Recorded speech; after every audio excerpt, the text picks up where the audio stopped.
Hi friends, आज हम बनाएंगे बीकानेरी कचौड़ी। ये कचौड़ी अपनी खस्ता आउट लेयर और मसालेदार स्टफिंग के लिए बहुत ही फेमस है और आप इसे बच्चों के टिफ़िन के लिए बिल्कुल आराम से दे सकते हैं। बहुत ही हेल्दी रेसिपी है। तो चलिए फटाफट से हम इसे बनाना शुरू करते हैं।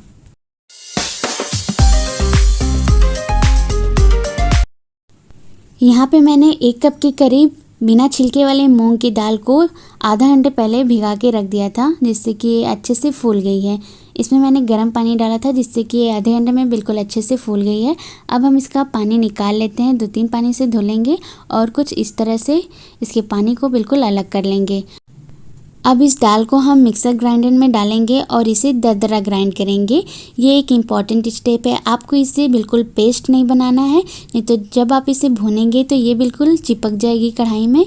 और आप इसे दरदरा ही पीसे, जिससे कि जब ये हमारे दांतों के नीचे आएगी तो दाल खाने में बहुत ही अच्छी लगेगी। इसकी कचौड़ी बहुत ही अच्छी लगती है।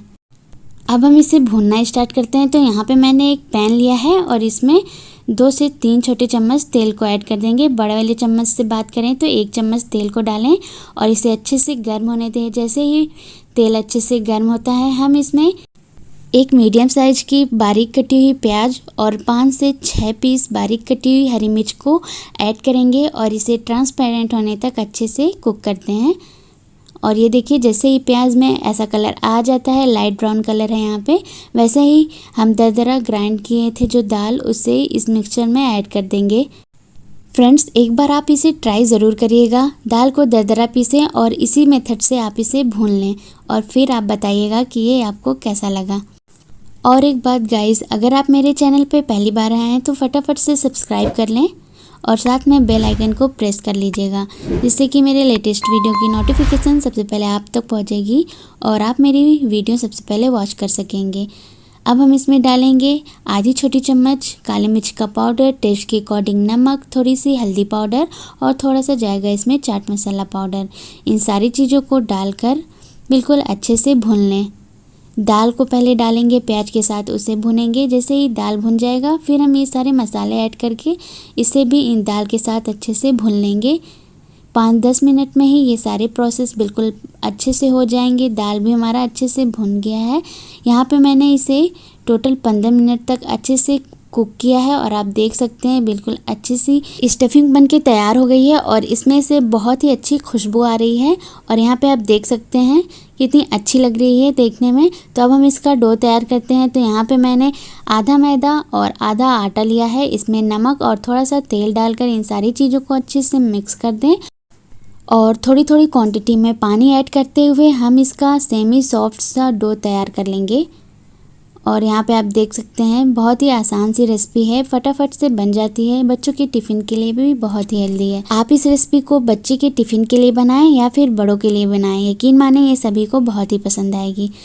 यहाँ पे मैंने आटे को गूंथ लिया है और 7 पीस पेड़े को बना के भी रख लिया है।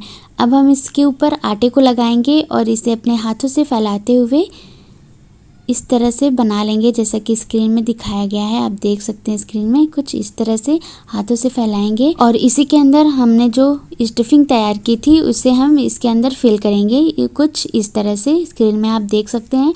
आपको बिल्कुल ऐसे ही करना है और स्टफिंग को थोड़ी मीडियम क्वांटिटी में फिल करना है, बहुत ज़्यादा फिल ना करें, नहीं तो ये क्रैक हो जाएगी, फट जाएगी। और लास्ट में जब हम इसके मिक्सचर को फिल कर लेंगे तो अपने हाथों की हेल्प से हम इसे थोड़ा सा चपटा कर देंगे। फ्रेंड्स, यहाँ पे आप देख सकते हैं मैंने 1 पीस बीकानेरी कचौड़ी बिल्कुल परफेक्टली और सक्सेसफुली बना के तैयार कर लिया है। सेम प्रोसेस से हम बाकी बचे पीस को भी इसी तरह से बना के तैयार कर लेंगे।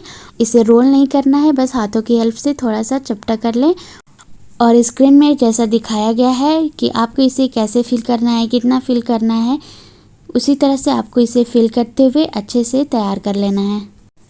और ये देखिए फ्रेंड्स, मैंने यहाँ पे सारे पीस को अच्छे से फिल करके तैयार कर लिया है। बस अब हम इसे फटाफट से फ्राई करते हैं। तो फ्राई करने के लिए हम लोहे वाली कढ़ाई या फिर नॉन स्टिक कढ़ाई या फिर कोई सी भी कढ़ाई का यूज़ कर सकते हैं। तो यहाँ पे मैंने लोहे वाली कढ़ाई का यूज़ किया है। इसमें तेल डालेंगे और फ्लेम को हाई कर देंगे। जैसे ही तेल अच्छे से गर्म होता है, फ्लेम को मीडियम करेंगे और लो टू मीडियम फ्लेम पे हम इसे अच्छे से फ्राई कर लेंगे जब तक कि इसका कलर चेंज नहीं हो जाता। इस बीकानेरी कचौड़ी को हम लो टू मीडियम फ्लेम पे ही फ्राई करेंगे, हाई फ्लेम ना करें, नहीं तो ये अंदर से कच्ची रह जाएगी।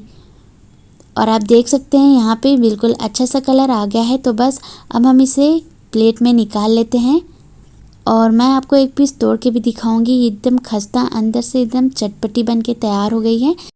उससे पहले हम गर्म तेल में कुछ पीस को डाल देंगे और इसे उलट पलट लेंगे। उलटने के बाद मैं आपको यहाँ पे तोड़ के दिखा रही हूँ, ये देखिए, है ना बिल्कुल खस्ता और चटपटा टेस्टी। सेम प्रोसेस से हम बाकी बचे पीस को भी यहाँ पे मैंने अच्छे से फ्राई कर लिया है। ऊपर से फिर से हम इसके ऊपर चाट मसाले को स्प्रिंकल कर देंगे। तो आप इस रेसिपी को एंजॉय करिए। मिलते हैं नए और टेस्टी रेसिपी के साथ, तब तक के लिए धन्यवाद।